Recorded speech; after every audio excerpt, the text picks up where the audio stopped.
I woke up to the tinkling of wind chimes on the porch, a gentle sound like a lullaby, coming from the set my grandmother hung up decades ago.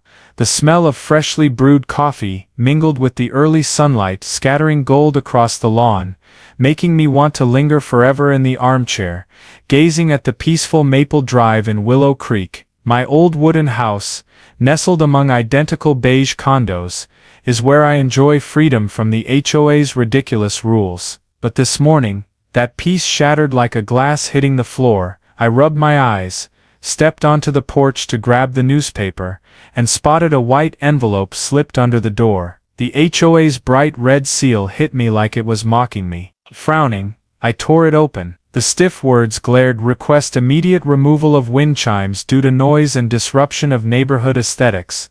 Non-compliance will result in heavy fines. Signed, Diane Powell, HOA President. I blinked a few times, thinking I'd misread. Wind chimes. That tiny set on the porch jingling when the breeze blows, and she calls it disrupting aesthetics. What kind of joke is this? Before diving into the story, comment where you're watching from and don't forget to subscribe so you never miss the latest video. I turned back to look at my yard, where the wind chimes sparkled under the sun, and a mix of confusion and irritation surged within me. Before I could collect my thoughts, I stepped out to the gate and saw another notice taped to the iron post, identical to the letter in my hand, but with a handwritten scrawl: remove it today, or I'll have to take action. I tore the paper down, my hand clenching it until it crumpled. Diane Powell was at it again. Her, with her dyed blonde hair and ever-present clipboard, had made controlling the neighborhood her life's mission. But these wind chimes were my grandmother's keepsake, and no one was touching them. I looked up, gazing across Maple Drive. Diane's house, the biggest in the neighborhood, loomed like a fortress with its shuttered windows. Out front, there she was, clipboard in hand, sunglasses on, staring at me with a smug smile. The neighborhood around me suddenly felt alien. The uniform beige houses, lawns trimmed like they were measured with a ruler, and HOA warning signs, no non-approved holiday lights, no overnight street parking, seemed to scream that Diane thought she owned all of Willow Creek. My land isn't under the HOA, I'd told her 100 times, but clearly, Diane didn't care. I crossed the street, my shoes crunching on gravel, my heart pounding with a mix of anger and unease. It had to be a mistake. Maybe Diane posted it on the wrong house, or someone complained by error. But as I got closer, I saw her raise her clipboard like she was holding a royal decree. "Good morning, Ethan," she chirped, her voice so sweet it was nauseating. "Seen my notice yet? Those wind chimes of yours are just lovely for the neighborhood. Everyone's going to adore them." I froze, staring at her. "Diane, what the hell are you doing?" I asked, my voice trembling with frustration. "Those are wind chimes on my porch. You're plastering threatening notes on my gate over that." Diane laughed, a soft chuckle that made me want to punch her clipboard. "Oh, Ethan, don't make a fuss. It's just a little set of chimes, but they're noisy and ruin Willow Creek's beauty. Residents have complained, you know." "Which residents?" I snapped, crossing my arms. "You didn't call, didn't knock, just slapped paper on my gate. This is private property, Diane, not your playground." Diane shook her head, like I was a foolish child. "Ethan, don't be silly. It's for the community's good. We tried contacting you, but you didn't respond." "You never called me," I shouted, stepping forward. "You don't get to make decisions on my land." Diane shrugged, flipping her clipboard like she was reading scripture. "HOA rules allow oversight of disruptive elements in the neighborhood. You live here, Ethan. You have to contribute. It's just a set of chimes, don't make a scene." I took a deep breath, trying to rein in my anger. She wasn't just trespassing on my land,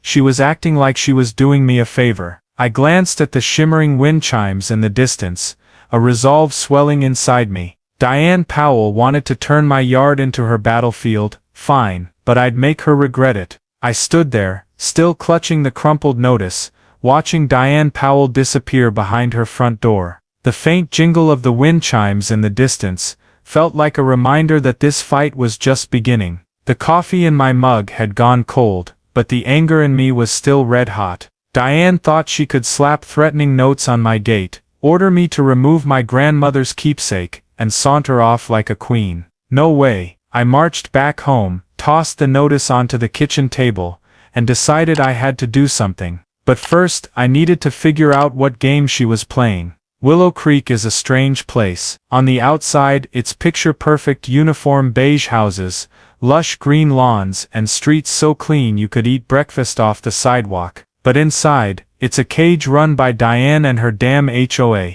I've lived here over 20 years and never let Diane stick her nose in my land. My house, with its old wooden porch and small vegetable garden, is the only thing she hasn't painted HOA approved. But the wind chimes, that was the last straw. I wasn't taking them down, but I also didn't want Diane thinking she'd won. I picked up my phone, tempted to call Diane and confront her, but stopped. Calling was too easy for her. She'd just ramble about community good and smirk through the receiver. No, I needed to face her, look her in the eye, and let her know I wasn't playing. I grabbed my hat, pulled on a jacket, and crossed Maple Drive, each step heavy like I was carrying a storm. Diane's house, with its white picket fence and gleaming windows, looked like a castle of control. I knocked, not gently. Diane opened the door, still wearing sunglasses indoors, holding a coffee mug with the HOA logo. "Ethan, what a surprise," she said, her voice like artificial sweetener. "Here to talk more about the wind chimes. I thought you'd gotten the message." "Message?" I growled, crossing my arms. "You plastered threats on my gate without a word, and call that a message?" "Diane, it's my land, my wind chimes. You have no right." Diane smirked, stepping onto her porch and closing the door to keep her distance. "Ethan, you always overreact. It's just a little set of chimes, but they bother the neighbors. You know Willow Creek is an upscale community, right? We have standards." "Which neighbors complained?" I cut in, stepping closer. "Name's Diane. Or did you make it up to control me?" She laughed, a laugh that made me want to snatch the imaginary clipboard in her head. "Oh, Ethan, don't be ridiculous. I got complaints from people who care about the neighborhood, like Mrs. Feldman, for instance. But it's not personal. It's for everyone's benefit." "Everyone's benefit," I echoed, my voice nearly a shout. "You didn't call, didn't knock, didn't ask me. You slapped paper on my gate like I'm a criminal. You call that a benefit?" Diane waved a hand, like I was a buzzing fly. "We tried contacting you, Ethan, but you wouldn't cooperate. HOA rules allow oversight of disruptive elements. You live here, you contribute. It's just a set of chimes, don't make a fuss." "You never contacted me," I yelled, fists clenched. "Don't lie, Diane. You don't get to decide on my land, ever." Diane raised an eyebrow, stepping back, but that smile stayed glued on. "Ethan, you really should calm down. It's a small issue. Take the chimes down, and everything's fine. Otherwise, I'll have to bring it to the HOA meeting. You don't want trouble with the whole neighborhood, do you?" I took a deep breath, feeling like my head might explode. She wasn't just violating my rights, she was standing there acting like she was doing me a favor. I wanted to scream that she was nothing but a control freak, but I held back. Arguing like this only made her gleeful. "Diane," I said, my voice dropping low, "you just made a big mistake." She smirked, turned back inside, leaving me on her porch with my anger boiling. I looked across the street, saw the wind chimes glinting in the sun, and an idea sparked. Diane wanted to play power games. Fine, I'd show her I could play too. I didn't know what I'd do yet, but one thing was certain, my wind chimes were staying, and Diane would pay for touching them. I walked home, each step stomping on the anger still smoldering in my chest. The confrontation with Diane Powell left a bitter taste, not because she dared ban my wind chimes, but because of how she smirked, like I was a fool challenging the Queen of Willow Creek. Her invisible clipboard lingered in my mind, along with that community good phrase that made me want to gag. I tossed my jacket onto a chair, sank into the kitchen table, and looked out at the porch where the wind chimes still jingled defiantly. Diane wanted war. Fine, but I wouldn't let her win easily. My house with its old wooden porch and small vegetable garden is where I keep my freedom. In Willow Creek, where the HOA controls everything, from house paint to lawn height, my land is off limits to Diane. But she wouldn't stop. The letter, the notice, and her smug smile were a clear declaration of war. I sipped cold coffee, briefly considered taking the chimes down to avoid trouble, but that thought vanished. Removing them meant surrendering, and I'd never bow to Diane Powell. I needed a plan, something smart, legal and enough to drive her nuts without her being able to touch me. I stood up, stepped into the yard, letting the wind chimes soothe my mind. That's when I heard a call from the fence. "Ethan, you okay?" Maggie Thompson, my elderly neighbor, stood there, holding a watering can, her sharp eyes twinkling behind thick glasses. Maggie was one of the few in the neighborhood, unafraid of Diane. She'd been fined for keeping cats, but still lived happily with 3 fluffy ones in her garden. "I saw you arguing with Diane," she said, winking. "What's she up to now?" I told her about the wind chimes, from the letter to this morning's clash. Maggie shook her head, chuckling. "Diane Powell's got a sickness for power. You know, she once used HOA funds to buy decorations for her own house, then blamed the accountant. If you're gonna fight back, I'm all in." "Fight back,"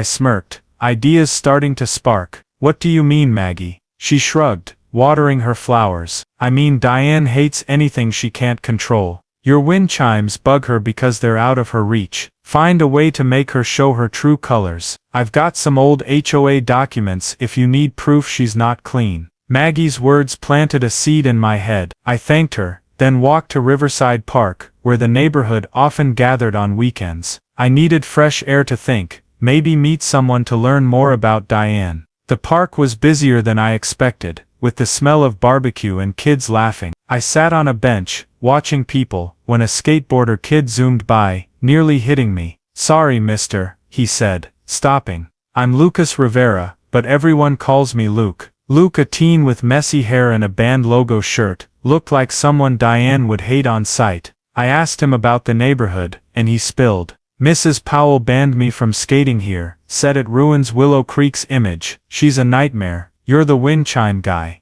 right?" I heard her griping about it all week.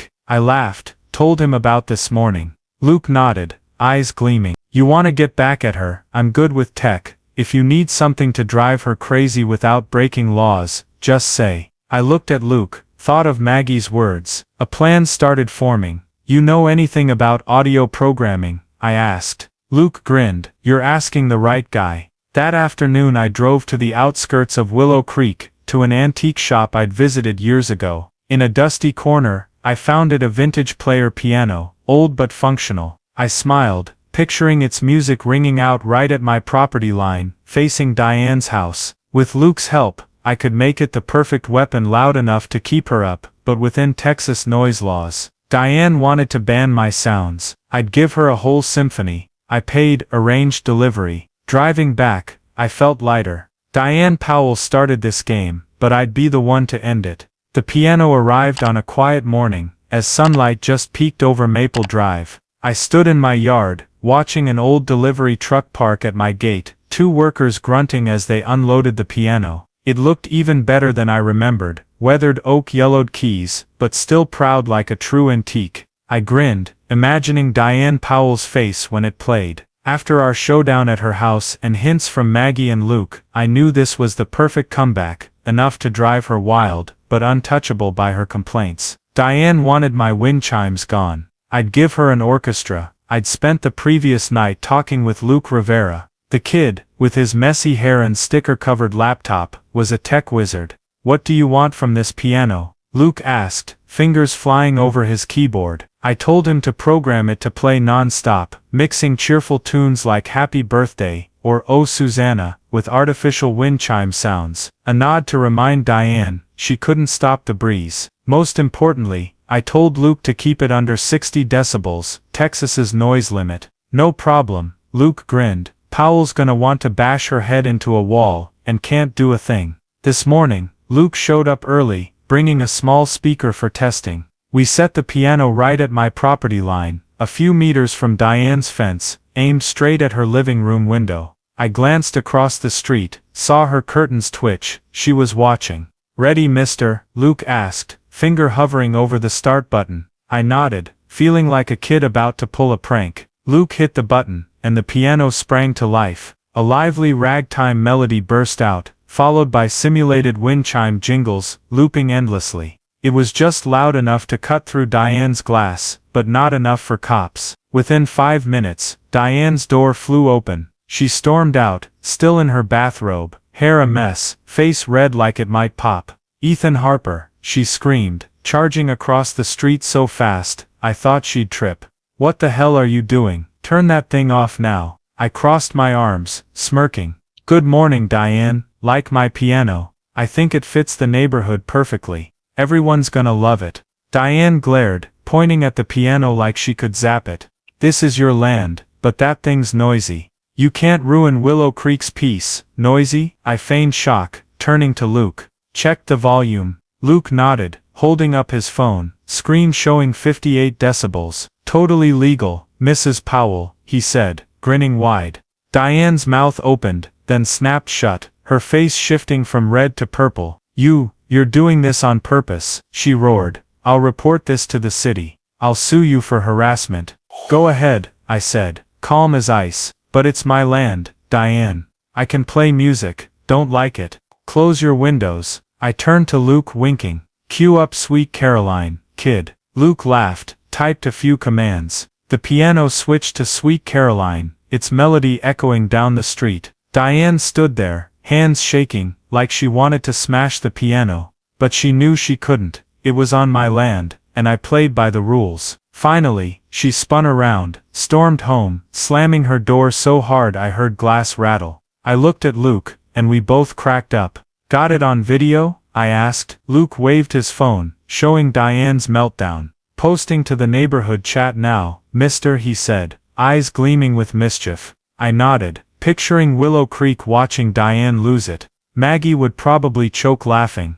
The piano kept playing, now back to fake wind chimes, like a challenge aimed straight at Diane. I glanced across the street, saw her curtains twitch again. She was probably calling someone, plotting revenge. But I wasn't worried. I'd checked the laws, had Maggie and Luke on my side, and most importantly, I had rights on my land. Diane started this when she banned my wind chimes, but I'd make her see she picked the wrong fight. The piano echoed down Maple Drive, as I sipped morning coffee, sitting on my porch watching the wind chimes glint in the sun. Sweet Caroline, mixed with fake chime sounds, a reminder I was winning this war. Diane Powell began this game, with her threatening note on my gate, but the piano, an inspired move by me and Luke, had unraveled her. Luke's video of Diane screaming in her bathrobe was spreading like wildfire in the neighborhood chat. I could imagine Mrs. Feldman, or Mr. Ortiz, chuckling at it. But I knew Diane wasn't one to back down. She'd strike back, and I had to be ready.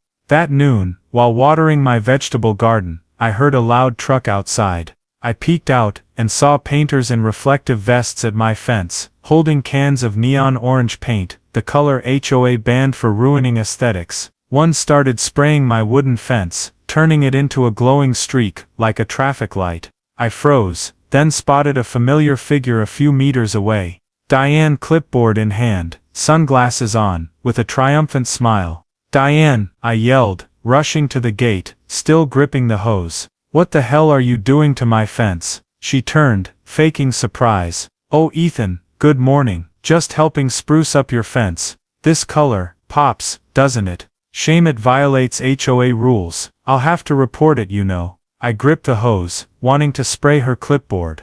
"You hired people to paint my fence without asking. It's my land, Diane. You have no right." Diane shrugged, flipping her clipboard like it was gospel. "Ethan, don't overreact. Your fence looked shabby, thought you'd thank me. But if you keep it this color, I'll have to file a complaint with the city. For the community's good, of course." I took a deep breath, choking back rage. She wasn't just retaliating, she was playing dirty. Painting it a banned color to force me to ditch the wind chimes, or worse, get fined. But I wasn't scared. "File it," I said, voice icy. "But I'll repaint, and you won't like what I do next." Diane smirked, walked off, leaving the painters awkwardly glancing at me. I turned off the hose, called a nearby paint store, and ordered HOA-approved gray to redo the fence. But I didn't stop there. I texted Luke, told him to add outdoor speakers to the piano, synced with the tunes, mixing in bird chirps with "Oh Susanna." If Diane wanted to play aesthetics, I'd give her a nature concert.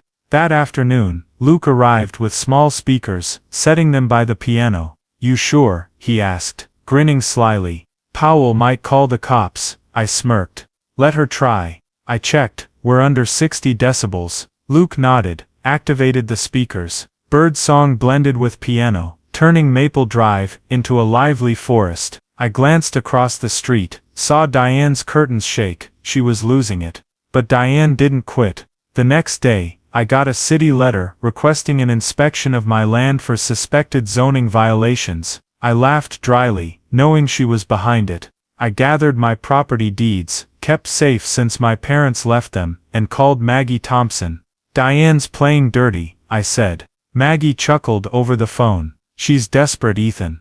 I heard the neighborhood chats buzzing over Luke's video. Mrs. Feldman says, Diane's gone too far. I met the city inspector the next morning.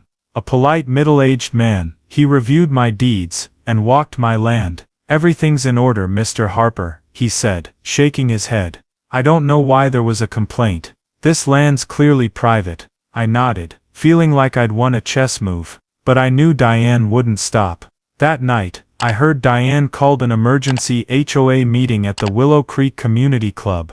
Maggie texted, she wants to ban all outdoor sound devices, targeting you. I smirked, picturing Diane trying to save face before a crowd. I decided to go, not to argue, but to watch her dig her own grave. Diane might think she ruled Willow Creek, but I had Luke, Maggie and the piano. This game was about to get a lot more fun. I stood in my kitchen, looking out at the piano diligently playing Oh Susanna, mixed with bird chirps on Maple Drive. Luke's new speakers made the street feel alive, and I bet Diane Powell was grinding her teeth in her beige fortress. After the neon fence stunt and her failed complaint, I knew she was fuming. But Maggie's text last night, about the emergency HOA meeting, made me smirk.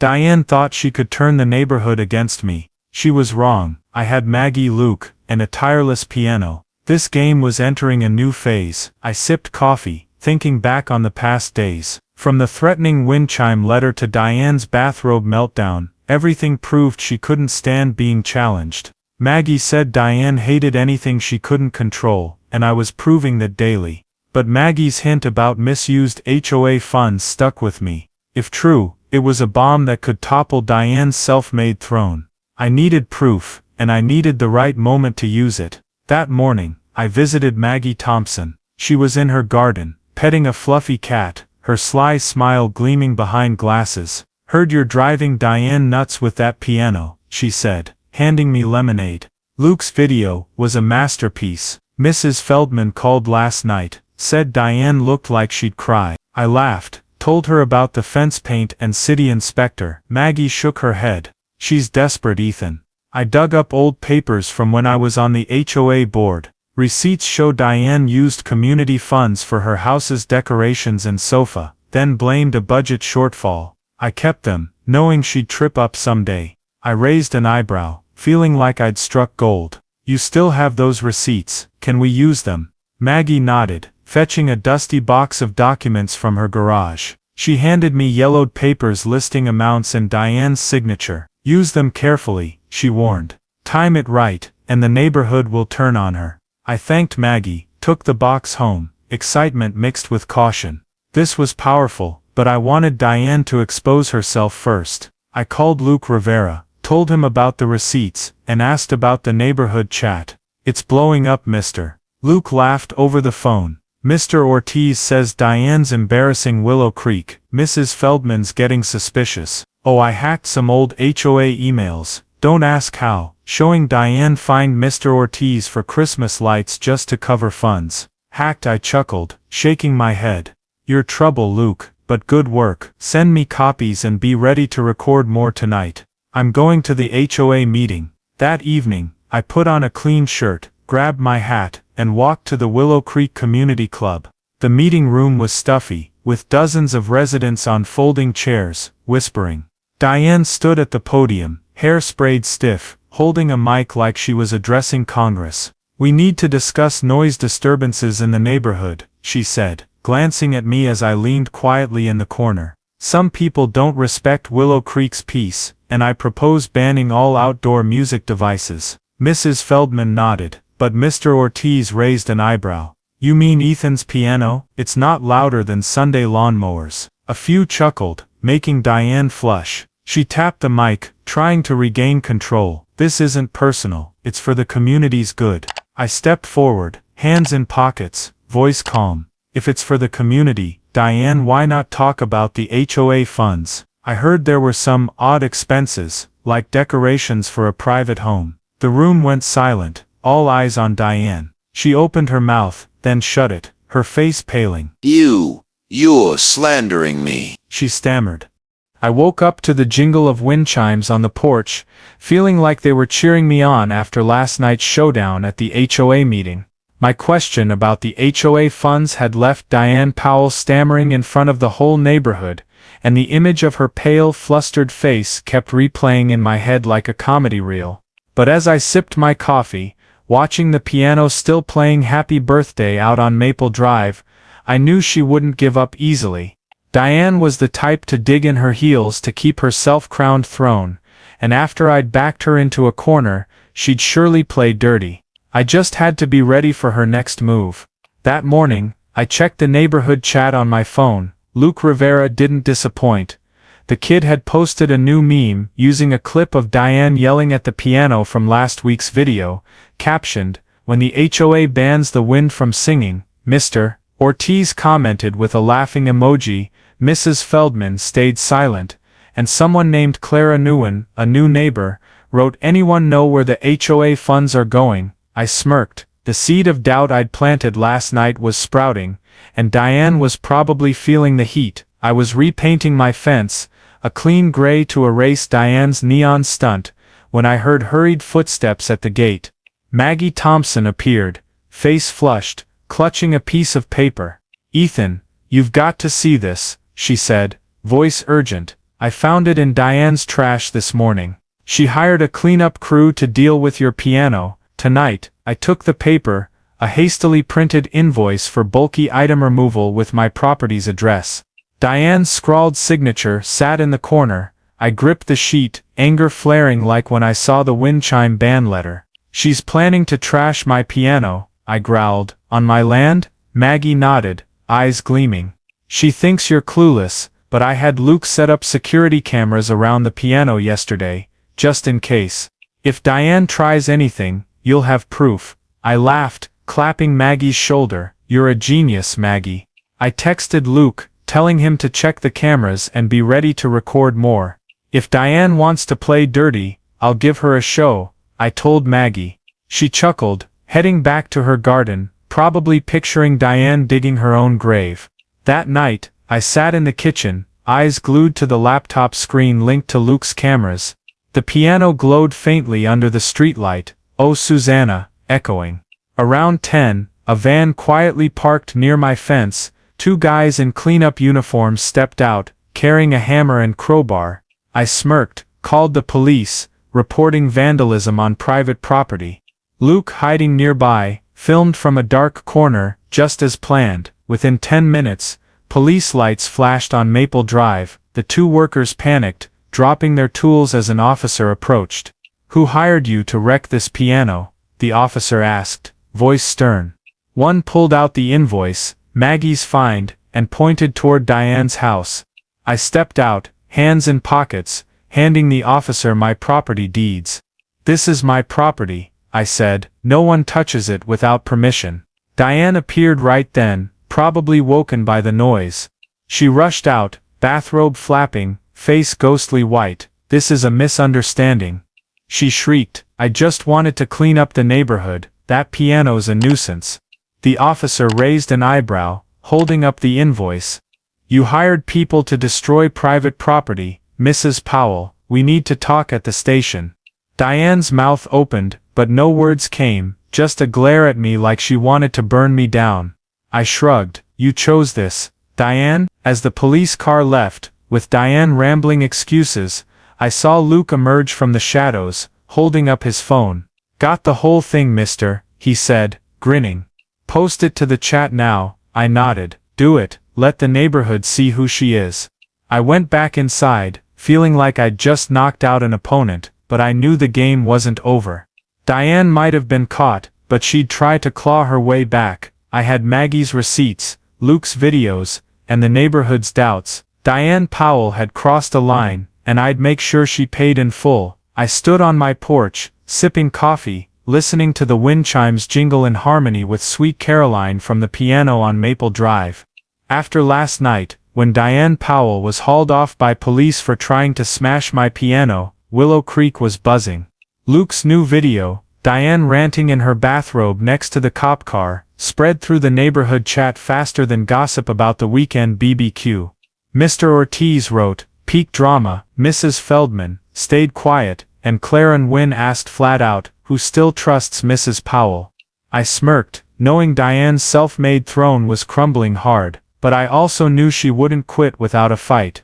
Tonight's HOA meeting would be the final battle. That morning, I met Maggie Thompson in her garden. She was petting a fluffy cat, beaming. "Ethan, you did it," she said, handing me lemonade. I heard the neighborhood's demanding an HOA fund audit after Luke's video. Diane's losing allies, even Mrs. Feldman.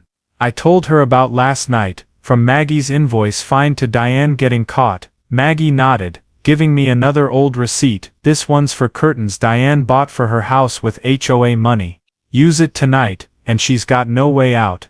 I took the document box home, feeling like I held a live grenade. These receipts, Luke's videos, and the neighborhood's suspicion were all I needed to end the game. Diane started with that wind chime letter. I texted Luke, telling him to prep copies of emails where she fined people to cover funds, and to bring his laptop to the HOA meeting. "I'll heat up the chat first," Luke replied, with a sly emoji. I laughed, picturing Diane opening her phone to see the neighborhood roasting her. That evening, I walked into the Willow Creek Community Club, no hat, shirt crisp like I was stepping into a ring. The meeting room was packed, the air heavy like before a storm. Diane stood at the podium, hair sprayed stiff, but her eyes were red, like she'd cried all day.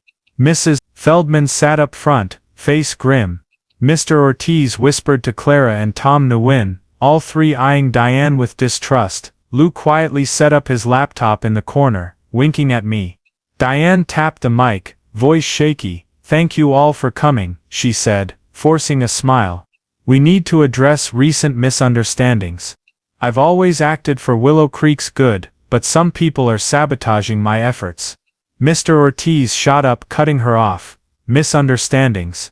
You hired people to wreck Ethan's property, Diane. We saw it on video. What about the HOA funds?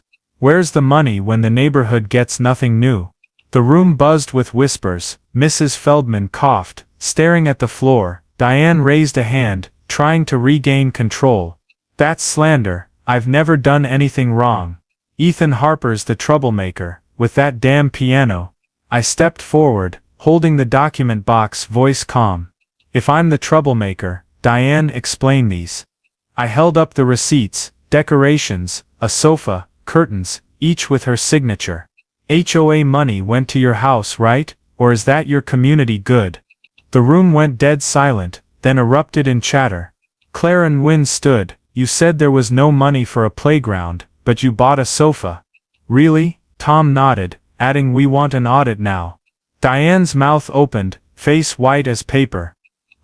It was an accounting error," she stammered. Luke fired up his laptop, projecting emails of her fining Mr. Ortiz and others to cover funds onto the wall.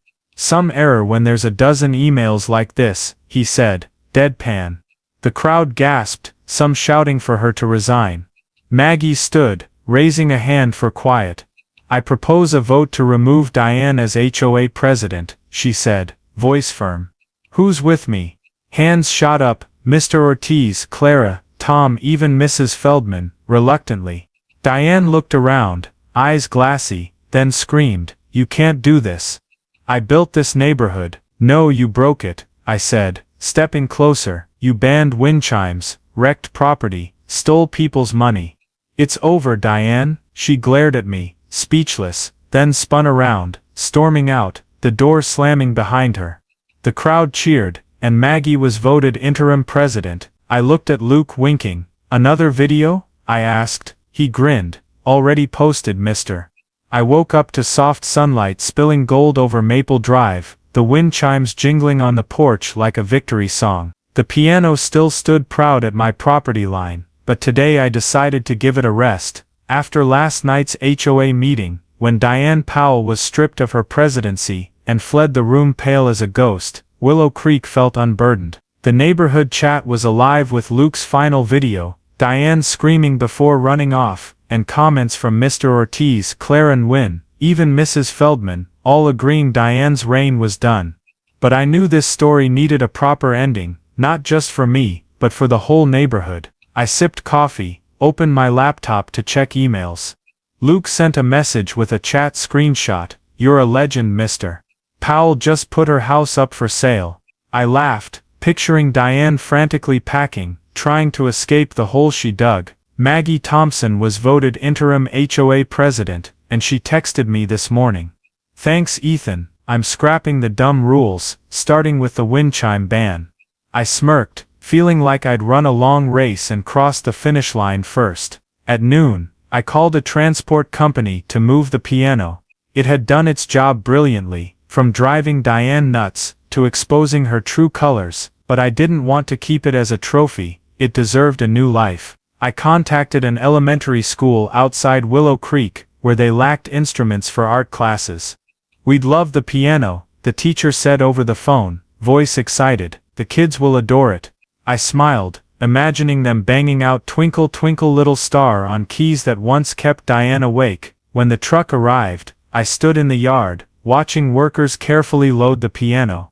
Mr. Ortiz passed by, giving a thumbs up. "You did good, Ethan," he said. "The neighborhood owes you a beer." I laughed, promising to join the weekend BBQ. Clara and Tom Nguyen, the new couple, showed up, a bit shy. "Sorry we didn't speak up sooner," Clara said, twisting her shirt hem. "We didn't know Diane was that bad." Tom nodded, adding, "If you need help, just call." I waved them off, telling them not to worry. "Just keep this place happy," I said. Clara smiled, pointing at the wind chimes. "They sound nice." Diane was crazy to ban them. I nodded, relieved. My wind chimes, my grandmother's keepsake, weren't just noise now. They were a symbol of the freedom the neighborhood was starting to value. That afternoon, Maggie stopped by with a plate of fresh-baked cookies. "For the neighborhood hero," she said, winking. I told her about the piano, and she nodded. "You didn't just beat Diane, you did good. I'll propose the HOA donate some small speakers to that school, let the kids go wild with music." I laughed, thinking Maggie would be a great president. Before leaving, Maggie handed me an envelope. "From Mr. Ortiz and a few others," she said. I opened it, finding a small check, not much, but enough to fix the fence and buy seeds for my garden. "They wanted to thank you for standing up," Maggie explained. I nodded, more touched than I'd admit. I tucked the check away, deciding to use it for a small party, inviting the whole neighborhood. As the sun set, I stood in the yard, watching the wind chimes sparkle in the twilight. Diane Powell was gone, taking her smug clipboard and silly rules with her. Willow Creek breathed easier, and I felt I hadn't just saved my grandmother's keepsake, but helped the neighborhood find itself again. I took a final sip of coffee, thinking of the wild days from that first letter to Diane's dethroning. The game was over, and I'd won. I woke up to sunlight glinting on Maple Drive, the wind chimes jingling on the porch like a morning greeting from my grandmother. No more Sweet Caroline from the piano. It was at the elementary school now, where I hoped kids were making a racket with their first notes. After everything from Diane Powell's threatening letter to the meeting that ousted her, Willow Creek could finally breathe. The neighborhood chat was full of BBQ plans, and Maggie Thompson's cat photos, not HOA rule fights. I sipped coffee, smiling, feeling like this place had found itself again, and I had a hand in it. That morning, I checked my vegetable garden, where tomatoes were ripening red. The gray fence was clean, no trace of Diane's neon prank. I thought of her, probably somewhere far from Willow Creek, without her clipboard or haughty smile. Maggie said last night that Diane's house sold, a young couple bought it, unbothered by the old HOA's nonsense. Good riddance, I muttered, brushing dirt off my hands. This place needed people who laughed, not ordered. At noon, I got a text from Luke Rivera. Mr. BBQ at Riverside Park this afternoon. Maggie says you gotta come, no excuses. Attached was a gif Luke made me in my cap by the wind chimes, captioned Maple Drive legend. I laughed, texting back, "You're making me too famous." "Got lemonade?" Luke shot back, "I'm bringing soda, you handle the chimes." I grabbed my hat, took a tray of cookies I'd baked this morning, not as good as Maggie's, but good enough for the party. Riverside Park was alive with barbecue smoke and laughter when I arrived. Maggie stood by the grill, in a cat apron, directing everyone like a pro chef. Mr. Ortiz waved me over, handing me a cold beer. "Get over here, hero," he said, laughing loud. "Without you we'd still be Diane's puppets." Clara and Tom Nguyen pulled me aside, showing off plans for a kids' playground with the new HOA fund. "Maggie's on board," Clara said. Eyes bright. "Thanks for changing things." I brushed it off, saying to thank Maggie and Luke, but inside I felt warm. Willow Creek wasn't Diane's cage anymore, it was becoming a place worth living in. Luke skated up, no longer banned. "Mister, you should open a wind chime shop," he teased, munching a burger, "the whole neighborhood would buy." I laughed, clapping his shoulder. "You stick to videos. This is all I need." I pointed at the wind chimes, still hanging on a branch nearby, jingling in the breeze. As the sun set, the neighborhood sat around a fire, swapping stories. Maggie shared how Diane fined her for cats. Mr. Ortiz griped about his Christmas lights, and I told of Diane yelling at the piano. Everyone laughed, not to mock, but as people freed from chains. I looked around, seeing Ortiz, Clara, Tom, Luke, Maggie, even Mrs. Feldman, friendlier now. Willow Creek had changed, and I was proud to be part of it. I walked home under the moonlight, steps light on the sidewalk. The wind chimes sang behind me, a reminder I'd protected what mattered most, not just my grandmother's keepsake, but my own freedom. I paused, looking at my old wooden house, and smiled. Diane Powell may have started this game, but I finished it. And if anyone in Willow Creek stirred trouble again, I'd be ready, with wind chimes, coffee and a grin.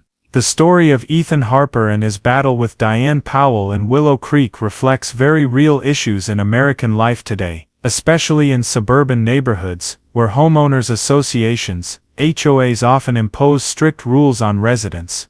Through Diane's ban on Ethan's wind chimes, a personal keepsake with deep meaning, and his retaliation with an automated piano, the story highlights the clash between individual freedom and community control, a common theme in American culture, where liberty is prized but sometimes threatened by rigid regulations. Scenes of Diane hiring people to paint the fence neon, or destroy the piano show the abuse of power by people like her, something many Americans face with HOAs over petty issues, like house colors or yard decor. The neighborhood's unity, with Maggie providing receipts, Luke filming videos, and even Mrs. Feldman turning on Diane, reflects how community spirit can overcome overbearing control, a core value in modern American society. The takeaway: this story teaches us that defending personal freedom requires persistence, creativity, and community ties, especially as HOA rules grow common in America. When Ethan refused to remove the wind chimes, and used the piano to legally challenge Diane, he showed the importance of knowing your rights, like Texas's 60-decibel noise limit to counter abuses of power. Instead of retaliating with violence, he chose smart moves, like setting up cameras to catch Diane, reminding us that calm preparation often trumps impulsive anger. Donating the piano to a school shows generosity, encouraging us to leave a positive legacy, rather than cling to grudges. Most importantly, the support from Maggie, Luke, and residents like Clara proves the power of building allies. In real life, if you face an HOA or any unfair control, learn the law, find like-minded people, and act creatively but rightly. Like Ethan, you can protect what's precious, whether it's wind chimes or your own voice, and make your community better. If you loved Ethan's wind chime and piano saga in Willow Creek, subscribe so you don't miss the next neighborhood drama. Thanks for watching, and see you in the next video with even more surprises.